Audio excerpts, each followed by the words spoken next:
The judge asked why I didn't bring the documentation from my safe. My brother smiled. I cleaned it out. He didn't need it. The courtroom went quiet.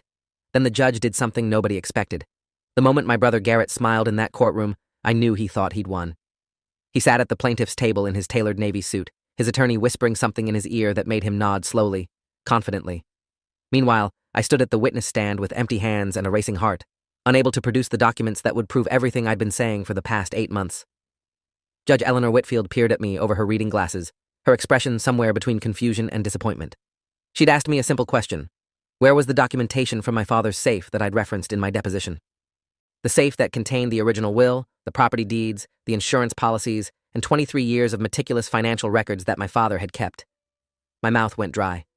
I looked at my attorney, Raymond Okonkwo, who closed his eyes briefly, the kind of gesture that told me he was preparing for the worst. I turned back to the judge and said the only thing I could say, "Your Honor, I don't have them anymore."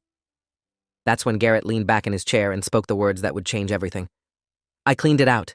He didn't need it. The courtroom went so quiet I could hear the bailiff's leather belt creak as he shifted his weight. Judge Whitfield's pen stopped moving. She looked at my brother with an expression I couldn't quite read. 8 months earlier, I'd been standing in my father's hospital room at St. Vincent's Medical Center, watching monitors track his heartbeat in green peaks and valleys. Dad had been fighting pancreatic cancer for 14 months, and we all knew we were in the final stretch. He'd called both of us there, me and Garrett, for what he said would be an important conversation. I was 34 years old, a civil engineer working for the city of Portland, and I'd spent the past year driving an hour each way to see him 3 times a week. Garrett was 37, lived 15 minutes from the hospital, and had visited maybe 6 times total. But Dad never said anything about that. He wasn't the type to keep score, at least not out loud. That afternoon, with the October rain streaking the window and a nurse checking his IV every 20 minutes, Dad told us about the safe. It was a fireproof document safe he'd kept in the basement of the family home, the same house where Garrett now lived, having moved in 2 years prior when his second divorce left him temporarily homeless. "Everything you need is in that safe," Dad said, his voice thin but clear. "The will, the property deeds, the life insurance policies, the investment account statements. I've kept records of everything. Nathan, I'm naming you executor. Your brother knows this. We've discussed it." I looked at Garrett, expecting some kind of reaction, but he just nodded slowly, his arms crossed over his chest. Dad had made his decision years ago, and apparently they'd already had this conversation privately.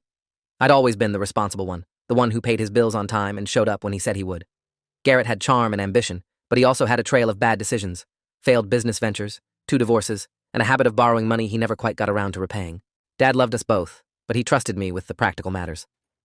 After Dad passed away on November 3rd, I gave myself 2 weeks to grieve before diving into the executor duties. The funeral was on a Saturday, a gray morning with a crowd of nearly 200 people who'd known Dad from his years as a high school principal. Garrett gave a moving eulogy that made several people cry. I sat in the front row, too numb to speak.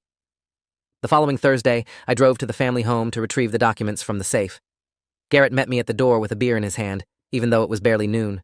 The house looked different, messier, with dishes piled in the sink and mail stacked on every flat surface. I asked him to show me where Dad had kept the safe. He shrugged and said he'd moved it to the garage because the basement had gotten damp. We walked out to the garage together, and there it was, a gray steel safe about 3 feet tall, the same one I remembered from childhood. Garrett handed me the key, which he said Dad had given him before he died. I didn't think anything of it at the time. I opened the safe expecting to find everything Dad had described, the original will, the insurance policies, the investment account numbers, the property deeds for the house, the rental property up in Salem, and the lakefront cabin near Bend. Instead, I found a single sheet of paper, a handwritten note in what looked vaguely like Dad's handwriting, though something about the lettering seemed off. The note said, "I leave everything to Garrett. He needs it more. Nathan will understand." My heart started pounding. I read it 3 times, then looked at my brother. He was leaning against the garage door frame, watching me with an expression I couldn't quite identify. "Dad changed his mind," Garrett said. "He told me a couple months ago, said he didn't want to make a big deal about it because he knew you'd be upset." I stood there holding that piece of paper, trying to process what was happening. This couldn't be right. Dad had been explicit with me multiple times about his wishes. The house and the rental property were to be sold, and the proceeds split evenly. The cabin was supposed to go to me because I'd spent every summer there with him since I was a kid. The life insurance, a policy worth nearly $400,000, was to be divided equally after covering funeral expenses. But here was this note, and here was my brother insisting this was Dad's final wish. I asked where the original will was, the one Dad had filed with his attorney. Garrett said he didn't know anything about that Dad must have destroyed it when he changed his mind. Something didn't feel right, but I couldn't articulate exactly what. My grief was still too raw, my thoughts too scattered. I left that day with the handwritten note and a growing sense of unease. The next morning, I called Dad's estate attorney, a woman named Patricia Yamamoto, who'd handled his legal affairs for over a decade. She confirmed that Dad had indeed filed a will with her office 3 years prior, a will that named me as executor and divided assets between Garrett and me, according to exactly what Dad had told me in the hospital. But when I mentioned the handwritten note Garrett had shown me, she went quiet for a long moment. "Nathan," she said carefully, "under state law, a handwritten will can supersede a formal will if it meets certain criteria. It has to be entirely in the deceased's handwriting, signed, and dated. Did this note meet those requirements?" I thought about it. The note was handwritten, yes. It was signed Dad at the bottom, not his full legal name, and there was no date anywhere on the paper. I told Patricia this, and I heard her let out a small breath. "That's significant," she said. "But you'll need to have the original documents to challenge it properly. The formal will I have on file is a copy. Your father kept the original in his personal safe." My stomach dropped. The safe that was now empty. The safe that Garrett had been living with for 2 years. Over the next few weeks, things escalated in ways I never anticipated. Garrett filed the handwritten note with the probate court, claiming it represented Dad's final wishes. He also filed paperwork claiming sole possession of the family home under the note's vague language. When I tried to access Dad's bank accounts to pay for outstanding medical bills and funeral expenses I'd covered on my credit card with the understanding that the estate would reimburse me, I discovered that Garrett had already drained them. He'd withdrawn over $60,000 in cash just 3 days after Dad's death, using a power of attorney document that I'd never seen before. I called him that night, my hands shaking as I held the phone. "What the hell are you doing?" I asked him. "I'm protecting what's mine," he said, his voice cold in a way I'd never heard before. "Dad wanted me to have this, Nathan. You've always had everything handed to you. The good grades, the stable job, the perfect life. I needed this. Dad understood that." I tried to reason with him. I reminded him that I'd been the one visiting Dad every week, that I'd been the one coordinating his care, that I'd been the one who held his hand when he took his last breath. Garrett just laughed. "And I'm supposed to feel bad because you had more time with him? That's your reward. This is mine." He hung up before I could respond. I hired an attorney the next day, Raymond Okonkwo, a probate litigation specialist with 19 years of experience who came highly recommended by Patricia Yamamoto. Raymond was a serious man in his early 50s with graying temples and a calm, methodical way of speaking that made me feel like I was in competent hands. Our first meeting lasted 3 hours. I showed him everything I had, copies of Dad's original will from Patricia's office, bank statements showing Garrett's withdrawals, the suspicious handwritten note, and the power of attorney document that had materialized from nowhere. Raymond studied each document carefully, occasionally making notes on a yellow legal pad. When he finished, he looked up at me with a measured expression. "The good news is that the handwritten note probably won't hold up in court. It's not dated, it's not signed with your father's full legal name, and the handwriting will need to be verified by a forensic document examiner. The bad news is that your brother has already liquidated significant assets, and recovering those funds will be a separate battle." He paused, then continued. "But the biggest problem is the missing documents from your father's safe. Without the original will, the original property deeds, and the financial records, we're fighting with one hand tied behind our back." I told Raymond I'd try to recover whatever I could. Over the following weeks, I became something of an amateur detective. I requested copies of property deeds from the county recorder's office. I contacted Dad's insurance company and bank to get duplicate statements. I spent hours on the phone with various agencies, explaining the situation over and over, faxing death certificates and proof of my executor status, a status that Garrett was simultaneously trying to have revoked through the probate court. Every step forward seemed to come with 2 steps back.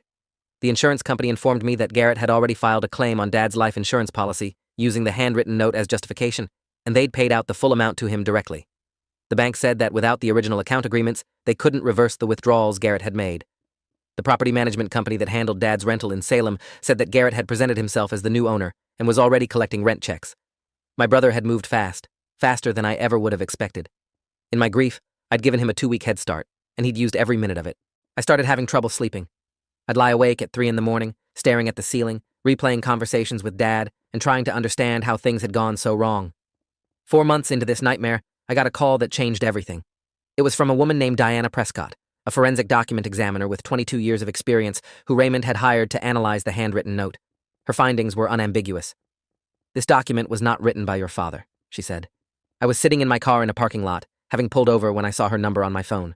My hands were gripping the steering wheel so hard my knuckles went white. "Are you certain?" I asked. "I've examined over 3,000 questioned documents in my career," she said. "I compared this note to verified samples of your father's handwriting, letters he wrote, checks he signed, documents from his employment records. The letter formations are inconsistent. The slant is wrong. The pressure patterns don't match. Someone attempted to imitate your father's handwriting, but they made several characteristic errors. In my professional opinion, This note is a forgery. I sat there in silence for a long moment, processing what she'd just told me. My brother hadn't just stolen from me. He'd forged a document to do it. He'd taken advantage of our father's death to fabricate evidence of wishes that never existed. The betrayal was so complete, so calculated, that I felt physically sick. I thanked Diana and ended the call, then sat in that parking lot for nearly an hour, trying to decide what to do next. Raymond filed an amended complaint with the probate court the following week, alleging fraud, forgery, and breach of fiduciary duty. We attached Diana Prescott's expert analysis, along with side-by-side comparisons of the handwritten note and verified samples of Dad's writing. We also filed a motion to freeze any remaining assets and requested an emergency hearing. Garrett's attorney, a man named Franklin Dubois, who was known for representing clients in contentious inheritance disputes, responded with a counter-motion claiming that our expert analysis was biased and that the handwritten note was genuine. He also filed a motion to have me removed as executor entirely, arguing that I had a conflict of interest. The legal back and forth was exhausting. Every motion required a response. Every response required documentation. Every piece of documentation required verification. I was spending thousands of dollars I didn't have on legal fees, taking time off work to attend hearings and depositions, and watching my savings evaporate while Garrett lived comfortably in Dad's house, collecting rent from Dad's property and spending Dad's money. Meanwhile, I still hadn't been reimbursed for the $12,000 I'd put on my credit card for Dad's funeral and final medical expenses. The interest was accumulating. My credit score was dropping. I was borrowing against my retirement to pay Raymond's invoices. The breaking point came in early April, 6 months after Dad's death. I'd driven up to Salem to visit the rental property, the one Dad had owned for 15 years, the one he'd always planned to leave to both of us.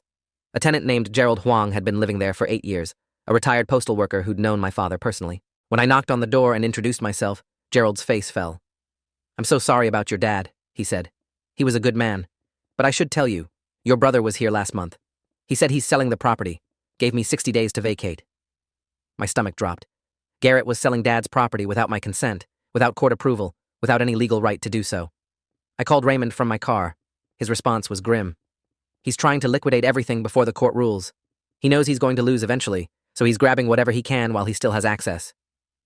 Raymond said we could file an emergency motion to halt the sale, but it would take time Garrett was using to his advantage. I drove home that night in a daze, wondering how my own brother had become capable of this. We'd grown up together. We'd shared a bedroom until I was 12. We'd played catch in the backyard and fought over the last slice of pizza and stood side by side at our mother's funeral when she passed from breast cancer 15 years ago. Somewhere along the line, Garrett had become someone I didn't recognize. The hearing was scheduled for a Monday morning in late May, exactly 8 months after Dad's death. The courtroom was smaller than I expected, wood-paneled walls, fluorescent lighting, and hard wooden benches that reminded me of church pews. Judge Eleanor Whitfield presided, a woman in her early 60s with silver hair and a reputation for running a tight courtroom. Raymond had prepared me extensively for what to expect. I would be called to testify about my relationship with Dad, his stated wishes, and the circumstances surrounding the discovery of the handwritten note.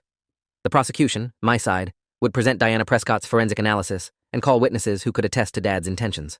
Garrett's attorney would try to discredit our evidence and paint me as a bitter, jealous sibling who couldn't accept that Dad had chosen differently.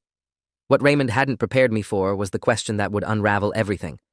I'd been on the stand for nearly an hour, walking through the timeline of events, when Judge Whitfield interrupted the attorneys and addressed me directly. "Mr. Holloway," she said, using my last name in that formal way judges do, "you've testified that your father kept extensive documentation in his personal safe. Tax returns, investment statements, insurance policies, property deeds. You claim these documents would corroborate your account of his wishes."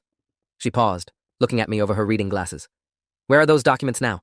Why haven't they been entered into evidence?" I felt my throat tighten. This was the question I'd been dreading since the moment I opened that empty safe. Raymond had coached me on how to answer, but the words still felt inadequate. "Your Honor," I said, my voice steadier than I felt. "When I went to retrieve the documents from my father's safe after his death, the safe was empty. Only the handwritten note remained." Judge Whitfield frowned. "Empty?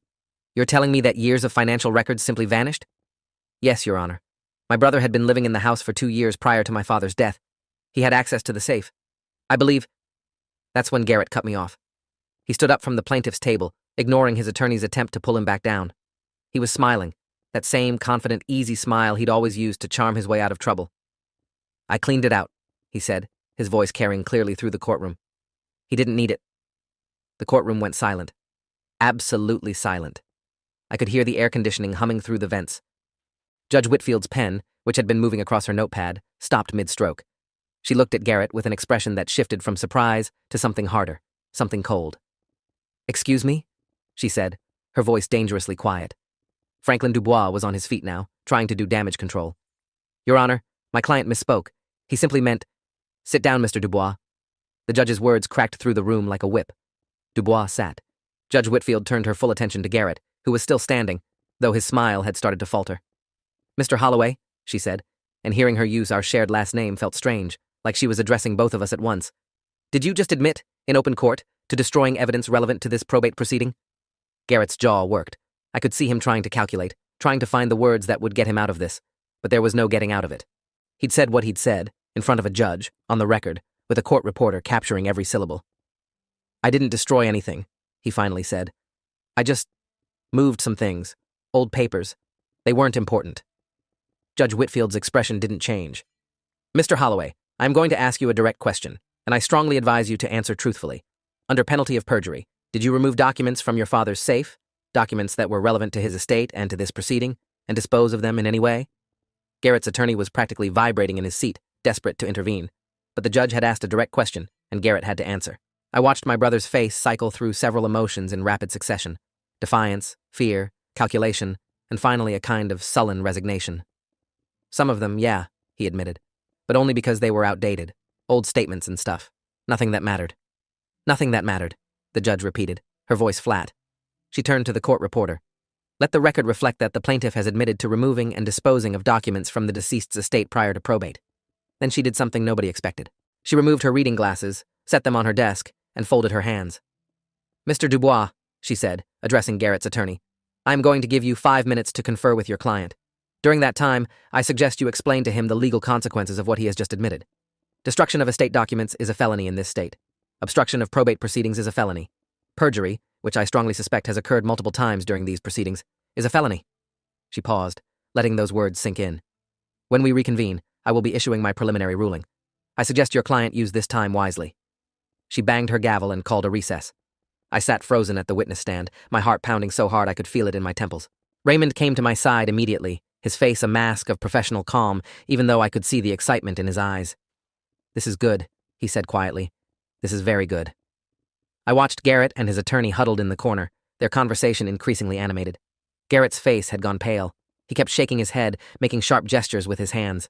I could imagine what Dubois was telling him, that he'd just confessed to multiple felonies in open court, that the judge was clearly furious, that whatever strategy they'd planned was now completely useless. I should have felt triumphant. I should have felt vindicated. Instead, I just felt hollow. This was my brother, the kid I'd grown up with, the teenager who'd taught me how to drive, the young man who'd given the toast at my wedding. How had we ended up here, in a courtroom, fighting over the bones of our father's legacy? The 5 minutes felt like an hour. When Judge Whitfield returned, her expression was granite. She didn't sit down immediately. Instead, she stood behind her bench, looking out at both tables, her gaze lingering on Garrett. I've been on this bench for 16 years, she said. In that time, I've seen countless disputes over estates, inheritances, and family assets. I've seen siblings tear each other apart over money. I've seen children contest the wishes of parents they barely knew. She paused. But I have rarely seen such a blatant, deliberate attempt to defraud an estate and obstruct these proceedings. Mr. Garrett Holloway, you have admitted on the record to destroying documents central to this case. You have presented a handwritten note that forensic analysis indicates is a forgery. You have withdrawn funds from your father's accounts using a power of attorney document that I now have serious doubts was legitimately obtained. You have attempted to sell property that is properly part of this estate. And you have done all of this while your brother, who was appointed executor in your father's legitimate will, grieved and tried to honor your father's actual wishes. She sat down, finally, and picked up a document from her desk. I am issuing the following rulings, effective immediately.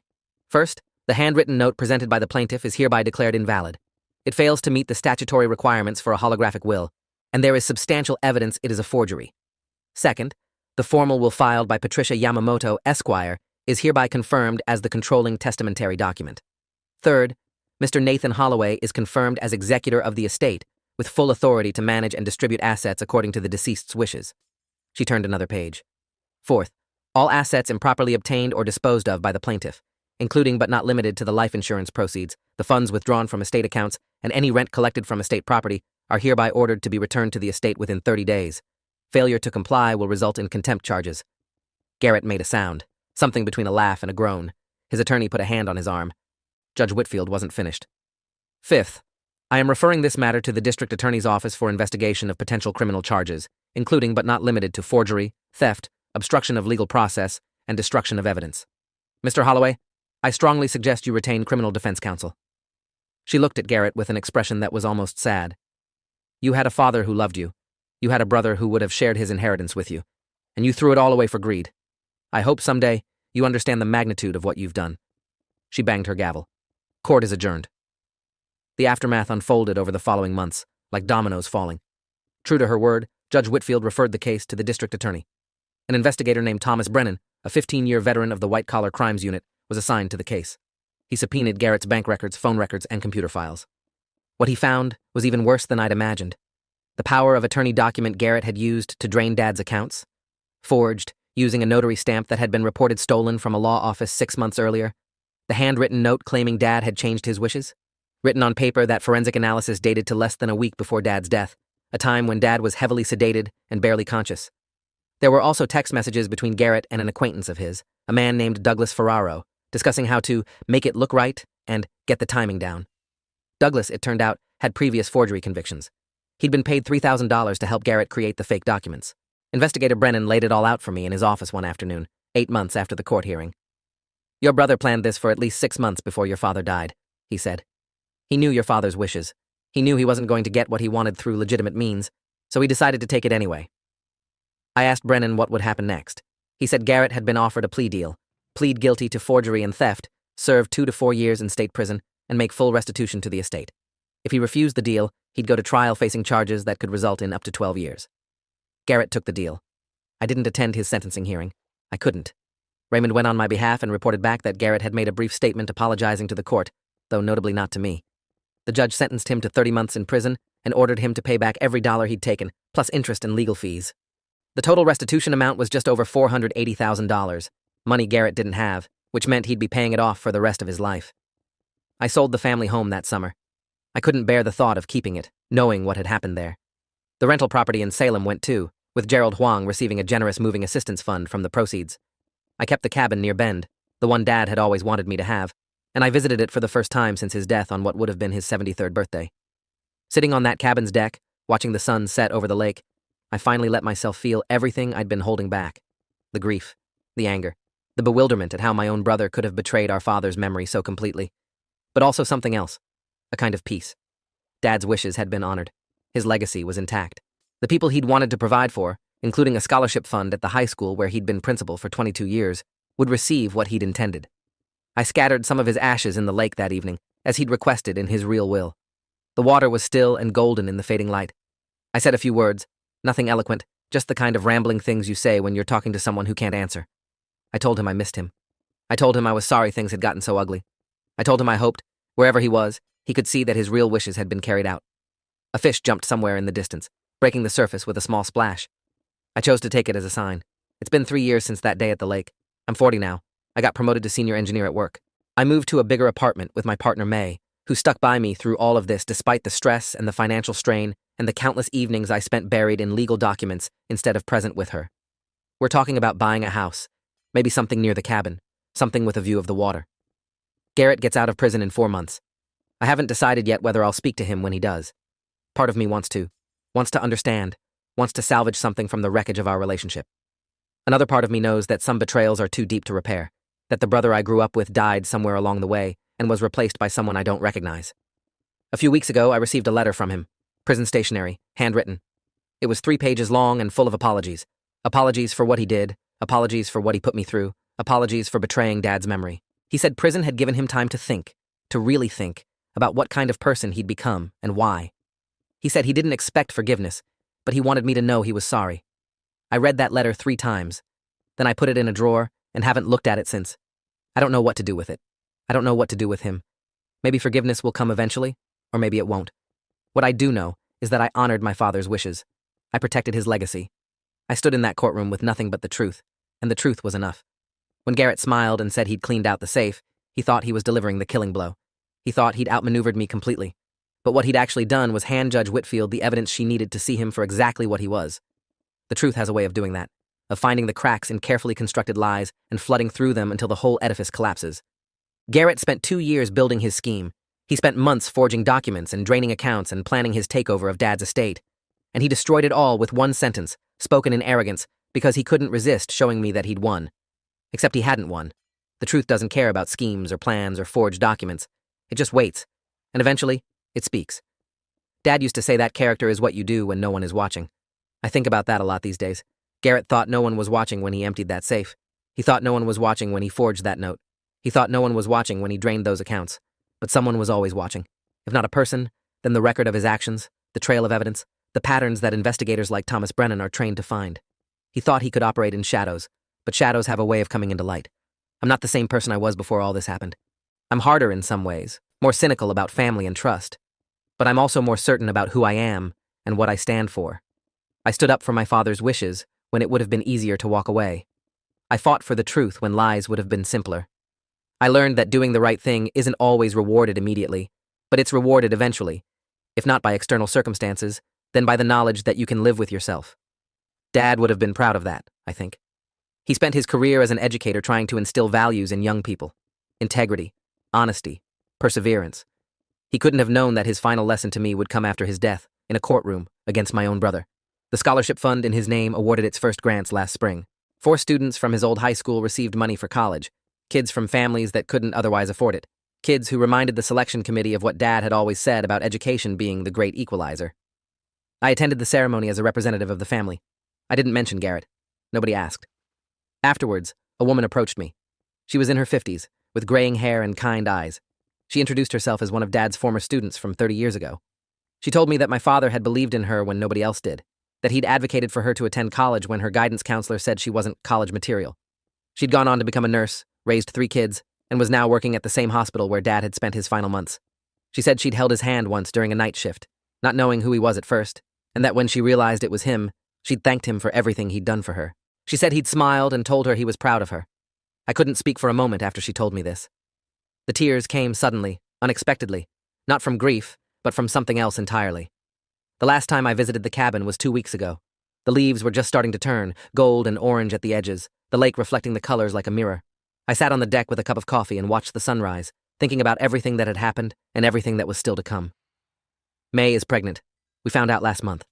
If it's a boy, we're thinking of naming him after Dad. It feels right, a way of continuing his legacy that no court case could ever touch, no forged document could ever taint. Whatever happens with Garrett, whatever shape that relationship takes or doesn't take in the years ahead, this is my family now. This is my future. Dad built his legacy over 7 decades, as a teacher, as a principal, as a father, as a man of integrity. Garrett tried to steal that legacy in a few months of forgery and lies. He failed, and sitting on that deck, watching the sun rise over the water, I understood something I hadn't fully grasped before. Legacy isn't about money or property or insurance policies. It's about the lives you touch. It's about the people who remember you and how they remember you. It's about the values you pass on, the lessons you teach, the love you share. Dad's legacy lives on in the students he taught, in the scholarship fund bearing his name, in the memories of everyone who knew him. It lives on in me, in the values he instilled, in the way I try to treat people with honesty and respect. And someday, it will live on in my child, in stories I'll tell about a grandfather they never met but would have loved. Garrett couldn't steal that. No one can. The day I stood in that courtroom with empty hands, facing my brother's smug smile, I thought I'd lost everything, but I hadn't lost anything that mattered. I'd already inherited what was truly valuable, not from a safe or a will or a legal document, but from years of watching my father live his life with integrity. That's the inheritance no one can take. That's the legacy that endures. And when the judge did something nobody expected, when she saw through Garrett's lies and delivered the justice my father deserved, I realized that the truth has its own kind of power. It doesn't need documents or evidence or witnesses, though those things help. It just needs someone willing to speak it, even when speaking it seems hopeless. Dad spent his life teaching that lesson. In the end, he taught it to me one more time. Thanks for watching till the end. Make sure to subscribe and like to not miss the next story.